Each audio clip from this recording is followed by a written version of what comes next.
Anything in the newspaper of interest, Holmes? I'm rather worried about the floods in Scotland. What? Oh, the floods. No, not much about it. Water appears to be subsiding, torrential rains abating, local people stoic in the circumstances. Well, thank heavens there seems to be an end to it all. I have old friends who are farming in that area. Oh, that's interesting. I'm sorry to interrupt your train of thought, Watson, but I just spotted something rather intriguing. Oh? Lady Jane Beresford has had the famous Sarussi pearls stolen whilst giving a house party. And who do you think is in charge of the case? I can't imagine. Our old friend Inspector Thorne from Scotland Yard. What's the betting that he'll be around here before lunch?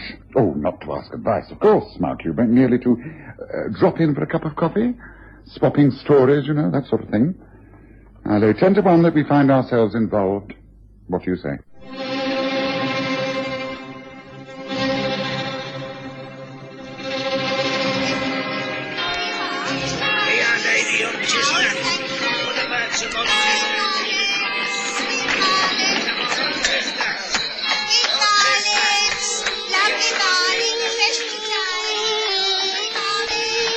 We present the stories of Sherlock Holmes.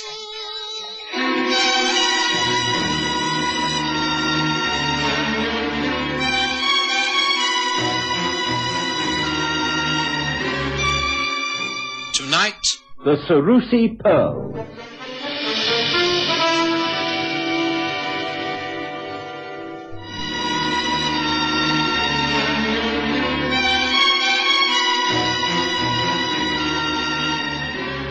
Suddenly, it was spring, and one of the most beautiful springs we'd seen for many years. It was the more appreciated as it followed a severe winter with serious flooding in the north. The parks and gardens began to stir with life. Overnight, the air became warm and soft. Blossoms filled the trees and shrubs. In the city, children were bowling their hoops and playing hopscotch in the alleyways. In the country, house parties could now be arranged with tennis and croquet for the guests. I was always happy at this time of year. There would be fewer cases of illness owing to the winter cold. Even Sherlock Holmes, who professed never to care a jot about the weather, appeared to respond cheerfully to the changed conditions. On this particularly bright morning, we'd hardly finished breakfast before there was a ring at the doorbell.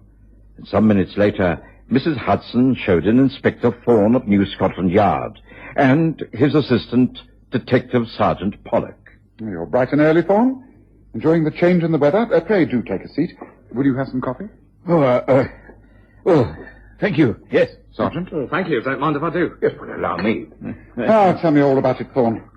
You cannot have called here just because you want to share our coffee. I see from the newspaper that you're engaged upon the case of Lady Beresford's stolen pearls.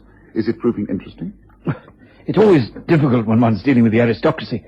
It can be rather embarrassing. It's uncomfortable to question a lord or a baronet, and, this case is nearly a dozen of them. Here you are. Your coffee. Well, do tell us all about it. Yes, pray do. But first, let me refresh my memory regarding your central character, Lady Jane Beresford. She is a widow, is she not? Lord Beresford died some 6 years ago, leaving her the ancestral seat of Ashwood Hall in Oxfordshire. She's an extremely rich lady who entertains lavishly and owns the famous Sarussi pearls. It's something from this collection that is missing? A tiara. It seemed she opened the country season with a house party. 12 house guests. All top drawer, naturally. Guest list reads like who's who. I was sent to Oxfordshire the moment the yard was called in. Lady Beresford insisted that the local police should not be called in. She wants the whole matter handled with the utmost discretion. As little publicity as possible. How the morning papers got hold of the news, I can't think. Anyhow, Pollock and I went up there, and of course we were granted an audience with Lady Beresford at once. She was extremely upset. This is very considerate, Inspector. I do appreciate it. It's a most delicate matter, you see, and I'm sure you'll be most discreet. You can be sure of that, my lady. Now, please tell us all the facts, right from the start, leaving nothing out, however insignificant. Well, a month ago, I sent out invitations to a dozen or so friends of mine. The list is there on the side table. I've had my secretary prepare it for you. Thank you. I see there are 14 names here. Did they all come to the house party? 2 were unable to. The Earl of Baronsmere and his wife. They were stranded in Scotland in all that terrible flooding. The others all came and stayed here, naturally. On the Sunday evening, we had a recital, a string quartet from Oxford. It was a great success, and the guests all retired around midnight. It was quite formal, evening dress, of course. I wore a lavender gown and the tiara. Any other jewellery? With the Sarussi pearls, Inspector, any other jewellery would be quite out of place. Quite. Well, please carry on. But I keep my jewels in a safe in my late husband's bedroom. It's the very latest in safe, very secure. Nobody but my secretary and myself know how to open it. But it's my own fault. I was simply careless. It had been a wonderful weekend, and I was exhausted when I retired. Foolishly, I did not return the tiara to the safe. I left it instead in a jewellery case in my dressing room. In the morning, it wasn't until after all the guests had departed that I remembered that the tiara was still out of the safe. I went to the dressing room. The jewellery box was still there, in the same place, but the tiara was no longer inside. It had been stolen during the night. I immediately reported the matter to Scotland Yard. How many servants have access to your dressing room, Lady Beresford? 3, my maid, the housekeeper, and the chambermaid. But they all swear that they were never in the rooms. You wish to question them, of course, but they've all been with my household since before my husband's death. All my staff are 100% trustworthy. Oh, you do see what this means, Inspector. If no one living here stole the tiara, then it must have been one of the guests. The cream of British aristocracy is on that guest list. How can I let any one of them believe that I think them to be a cheap thief? It's unthinkable. And yet the theft took place. I don't know how you're going to investigate this, Inspector, without bringing shame and humiliation to all of us. It's quite dreadful. Dreadful. Of course, I questioned all the servants. The impression I got was that they were totally loyal to Lady Beresford and quite horrified that this should have happened. I made an examination of the rooms and the grounds. The dressing room in question is a corner room. Outside there's just one floor and then the ground floor. There's a large creeper growing along the wall. Clear evidence that it had recently been climbed.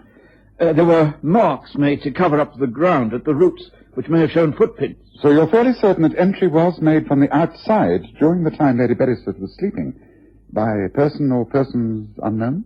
That's right. Now we can discount casual robbery. How would the thief know that the pearls were being worn on that particular night, and that they were to be found in her ladyship's dressing room? How indeed. So her ladyship's fears are confirmed. It was one of her guests who turned thief. I'm not looking forward to questioning all those titled people. It'd be impossible not to cause offence. May I see the list? Here you are, Miss Holmes. Oh, thank you. The Earl of Newport, Marchioness Zindobri, speech from Lady Courtenay, Count Hubert von Pellant, the Honourable S. O'Keefe, Sir James and Lady Ford Wallace, Viscount McFadden. It's quite a celebrity. Start to the spring season. Well, now, it doesn't seem to be at all difficult, Thorne. It doesn't? No. Of the 12 names we have here, 5 are women, who are, after all, unlikely to go scampering up creepers during the night. Of the other 7, 4 are men hardly able to climb a flight of stairs, they're so old. Viscount McFadden lost a leg in a shooting accident last year. Therefore, we're left with 2 young suspects. The Earl of Newport is known to me, and I should say he would never be a thief. The other, the Honourable S. O'Keefe. I've never heard of him. Well, the name has a decidedly false ring to it. Watson, please pass me the large blue book at the end of the 3rd bookshelf, please. This one? That's it, yes, thank you. Yes, I already have a suspicion growing in my mind, but one must verify everything. I'm sure you'll agree, Thorne. Now, O'Keefe. As I thought. No such person listed. Well, that's your man, Thorne, no doubt about it. The course is clear. Find out who the man is, how long Lady Beresford has known him, and why he happened to be in such august company. Well, that's a very useful suggestion, Holmes. May I make another? Well, of course. There are very few men in England who would dare to commit such a crime. An ordinary crook could never hope to carry it off. To start with, he has to fool some of the oldest and best-bred families in the land. He'd have to be extremely well-read, well-travelled, and well-educated. In short, a black sheep from the upper classes who has turned to crime through force of circumstances, or maybe just sheer boredom. That narrows it down even further, wouldn't you say? Got anyone in mind, Holmes? Yes, one in particular. Slim Buxton. Public school background, married twice for money. He's several aliases, and is known in the London underworld as the Duke. Now, don't try and look him up at Scotland Yard. He's too clever to have a criminal record. If you like, I'll make inquiries through my own contacts. They would know who could locate a buyer for rare and famous pearls. Yes, that might be just as well. Yes, I doubt, however, if the Duke would risk trying to dispose of the Sarussi pearls in England. Certainly not so soon after the theft, at any rate. The collection was designed for the Sarussi family, the famous Italian bankers.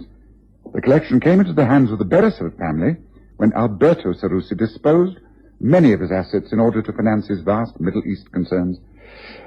Yes, well, I'd have a watch placed on all ports and check all continental shipping. Pick up the Duke, pin a crime on him so you can hold him, and then get to work. Well, as I say, it's worth following up.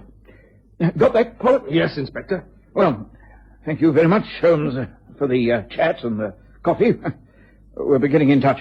Good morning to you. Morning, sir. Morning.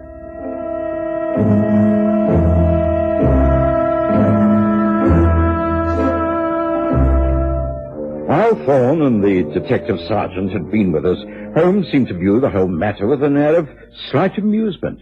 But once they'd gone about their business, he became very thoughtful. This is a very puzzling affair, Watson. Simply does not make sense. There's far more to it than Thorne thinks. Well, if he does take your advice and manages to catch the Slim Buxton fellow, then it'll be entirely due to you, Holmes. It'll take a smarter man than Thorne to catch the Duke out. Well, I shall be out all day, but if you're here this evening, I expect to have news. You're going to pursue the case. You're going after this man, Slim Buxton, yourself. Oh, no. I shall let Thorne do all that. I expect him to be successful up to a point. No, I shall be tracking down the real criminal. I'll see you this evening. Sherlock Holmes' attitude of being one step ahead of everyone else could be extremely irritating. But he was so seldom wrong that I'd learned to live with it, and I must admit that I looked forward to hearing the progress both he and Thorne had made during that day. When I returned to Baker Street that evening, I found Holmes seated by the open window, a sheaf of telegrams on his lap. He looked up cheerfully and said, Listen to this, Watson. Your supposition's entirely correct. Slim Buxton, identified as Honourable S. O'Keefe, booked under his own name, passage on SS Emerald Isle from Portsmouth to Dublin this evening. Pollock and I will be on board. Hope for catch red-handed before stop at Liverpool tomorrow. Regards, Thorne. I must say things are moving, Holmes, but why are Thorne and Pollock boarding the ship? They know the man's guilty. Why don't they hold him on suspicion until it's all been cleared up? It's quite simple. They hope to catch him on board with the pearls. If they move in too soon, they might get their man, but they will have no proof. Thorne thinks he's playing a very clever game. Oh, well, it sounds astute enough to me. I just hope he can pull it off. I should be very surprised if he does. A trip to Liverpool might prove most interesting. How are you placed, Watson, for a couple of days? Yes, I suppose that'd be all right. I could, Well, I think it might take longer if we go over to Dublin. If you could spare the time and the interest, I promise you will not be out of pocket at the end of the trip. Shall I make the necessary arrangements? The SS Emerald Isle will be at Liverpool tomorrow, so we must take the first train. Will that be all right with you?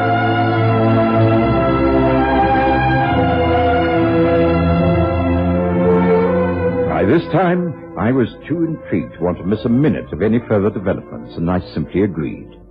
All the same, I wondered what was about to happen.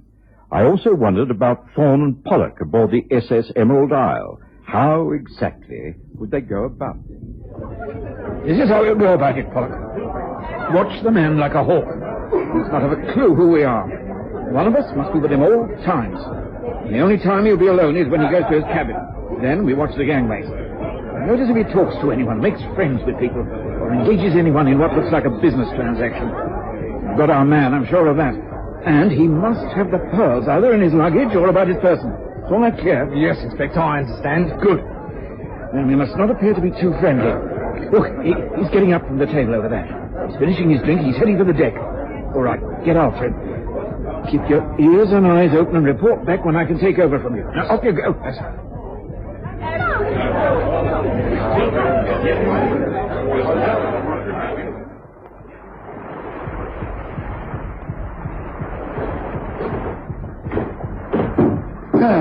You wouldn't happen to have a match on you, would you, old chap? Yes, I think so, sir. Thank you. Oh, deuced rude of me. Would you care to smoke? No, thank you, sir. Calm sea. Lovely night. Should be a good crossing tomorrow. Going far on this trip? Well, no, that is... Well, I don't think so. Like that, is it? You know, you really should make up your minds. After all, it is the public's money you're spending, is it not? What? What do you mean? I don't understand. I don't know what you're talking about. Oh, come on now. Credit me with a little more discernment. Perhaps it is just as well that we can have this little chat, and it saves so much time, you know. My name, as you know, is Slim Buxton. I don't know yours, but you really should cut along to your superior, the worthy inspector, and tell him that this trip is a complete waste of time and money. I rather object to a nice sea crossing being spoiled by being treated as a common criminal. I have not committed a crime, and you will never be able to prove that I have.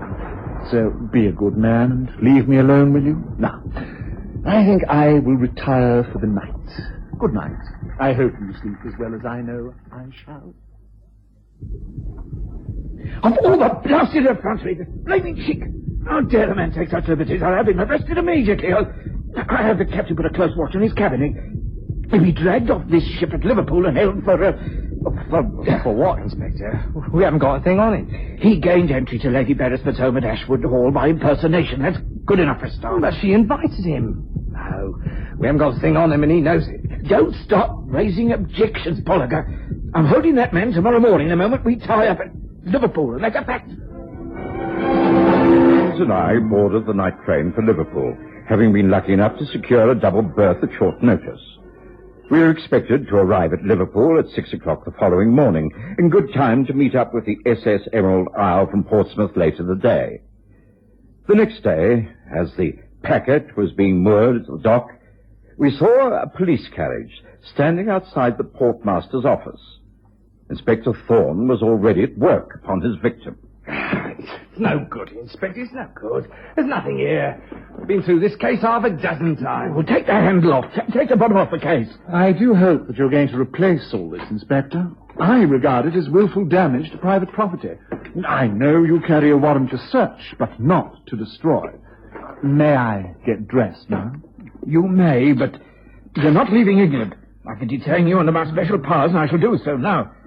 I know you're at the root of all this trouble, and by heaven, I'll stick at it until I have proof. Well, the best of luck to you.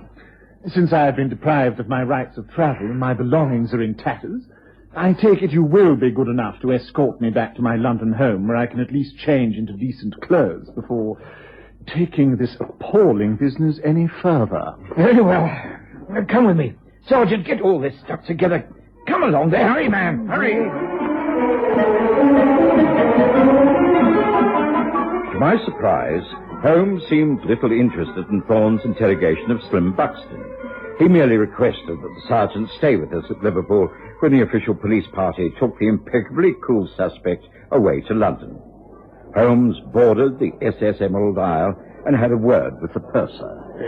The cabin allocated to Mr. Slim Buxton. I'm afraid it's been given to somebody else, sir. It just isn't free. Oh, that is a pity. Mr. Buxton then just left the ship. I'm a bad sailor, and I thought I'd like a cabin for the crossing. Oh, I'm sorry, sir. You see, there was a lady, and she had her name on the list for cancellation. It's a Signora Claudia Gamboli. So you see, you're just too late. Oh, very well, I understand. It's not all that important. Can you point the lady out to me among the passengers already aboard? Oh, why, yes, sir. Let's. Oh, well, there she is. There, in the dark brown coat with a brown hat and veil. That's her. That's Signora Gamboli. Ah, good. Thank you. Now, Sergeant, you see the lady we've been talking about over there? She's about to go below. Yes, sir, I got her. Well, just stay well out of her way until we reach Dublin. I don't think there'll be any difficulty. She will go below, I imagine. And we shall spend most of the pleasant crossing smoking our pipes and enjoying the calm seas. What do you say, Watson? Well, I can't think of a more enjoyable way of spending the day. Good, then. Let's go and get ourselves a decent spot by the rails.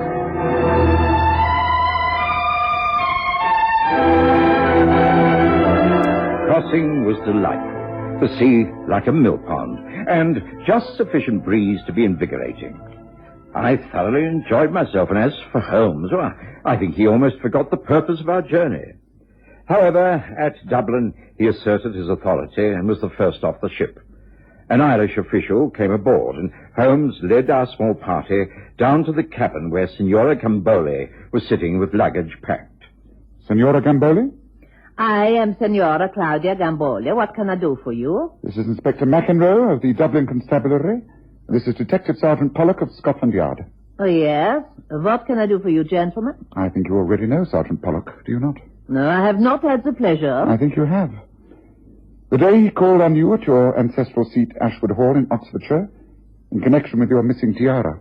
What are you talking about? Are you people crazy? What kind of rubbish are you coming here with? Will you please mind removing your hat and that thick black veil? I'm sure the sergeant will confirm all that I'm saying. Come now, Lady Beresford. No one wishes to force you into a confession, but the game is up. You know it is. Now, please, remove the veil. This is an outrage. I mean, you come here disturbing a lady with these stupid lies. Lady Beresford, please remove the veil. I'm afraid I must insist. No, and if I refuse... I shall merely take your handbag like this. Oh, no, give that back. Give it to me. How dare you? Ah, that is better. That's more like your own voice. And now... the pearl tiara. Here is the beauty. Watson, I think you'd better take charge of this for the moment. Yes, very well, Holmes. Just where did Slim Buxton hide this tiara, my lady? Behind the water pipes, perhaps? Oh, yes, it was very clever of you. A neat plan. Too neat a plan in many ways.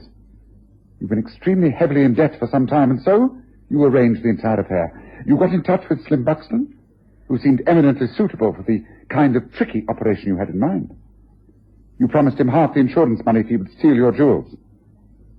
The idea was to make it obvious that he was the crook, and have Scotland Yard follow him on board this boat. You both knew that he would be taken off, and when he was, you would come aboard, occupy the same cabin, collect the tiara from a safe hiding place, and proceed to Dublin, where you could dispose of it for a fortune. I'm familiar, my lady, with the notorious Cercle des Amis, whose headquarters are in Dublin, and who specialize in trading in hot collector's items. A piece from the exquisite Sarussi collection would not only bring in a handsome sum, but would be quite a prize to acquire. The money from the sale, combined with the insurance claim, would certainly get you out of debt and also prevent you from losing face in society. Now, is that not so? Give or take a few details. Everything you say is quite correct.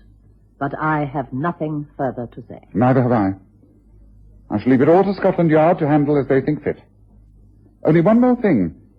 You did offer a reward to whoever found the tiara? Well, I found it. So there we are. I told you we would not be out of pocket regarding this little trip, did I not, Watson?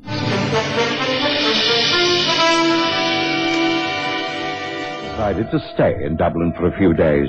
As Holmes pointed out, it was a free trip. Why not enjoy ourselves? Dublin proved to be, indeed, the fairest of cities. And as we sat drinking sherry early in the evening in a delightful public house overlooking Dublin Bay, Holmes explained, I've always said that when all other factors have been discounted, the remaining one, however implausible it may seem, must be the cause of the problem. In this case, no one on that guest list would have been prepared to rob Lady Beresford, not even Slim Buxton.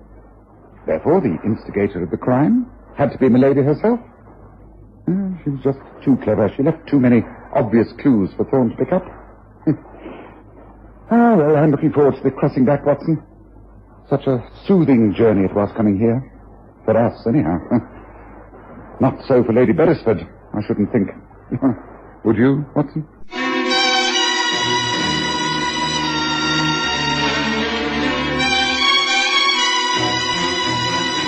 Listen again next Sunday to The Stories of Sherlock Holmes, with Graham Armitage's Holmes and Kerry Jordan as Dr. Watson.